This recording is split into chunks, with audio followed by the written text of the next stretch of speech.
Message national pour le 62e anniversaire par la commission Mémoire-Histoire. De nos jours, parler d'anciens combattants ne suffit-il pas pour expliquer facilement le portrait d'un personnage du passé, celui du combattant, symbolisant quant à lui un guerrier. Ceux qui eurent à combattre en Algérie, Maroc et Tunisie se retrouvèrent bien malgré eux anciens combattants dès l'âge de 23 ans. Refusent aujourd'hui d'apparaître comme des survivants d'un passé révolu. Enfin, enfants du second conflit mondial, ils en ont subi toutes les privations. À l'âge de 20 ans, après une adolescence difficile dans un pays se relevant de ses ruines, nous allons être plongés dans une guerre qui devait nous prendre le temps précieux de nos amours et de notre apprentissage de la vie. 28 à 30 mois sous un même uniforme suffiront pour nous vieillir de plusieurs années, condamnés à affronter notre vie d'adulte en ancien combattant. Jeunesse brisée, avenir incertain dans un monde indifférent, ayant pour inévitables conséquences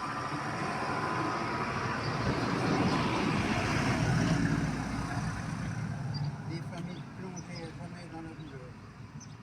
Algérie, 89 mois de meurtriers combats, ne ressemblent en rien à de simples opérations de police de mercenaires.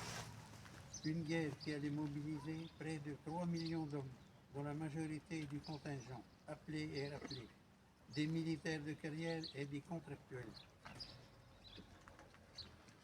30 000 d'entre nous sont morts pour la France, la plupart âgés de 20 ans, ainsi que plusieurs centaines de milliers d'Algériens de tout âge.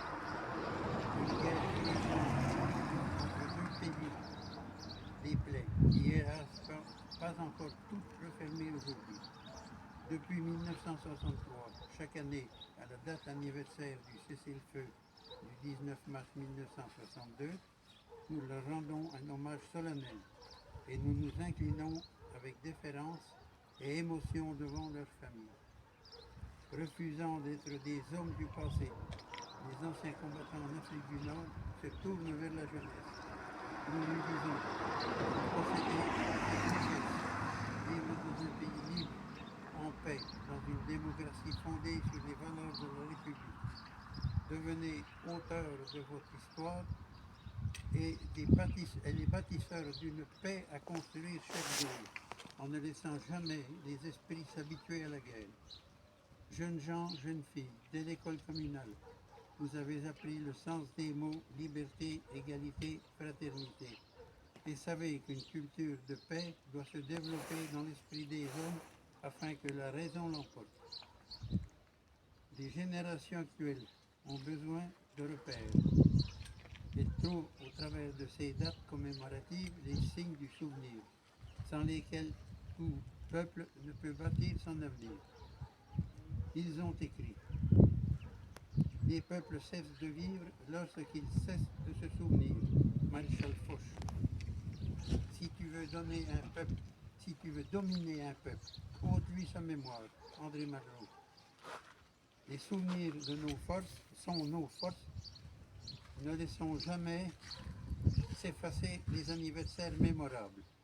Quand la nuit essaie de revenir, il faut rallumer les grandes dates comme des flambeaux. Victor Hugo. Vive la France!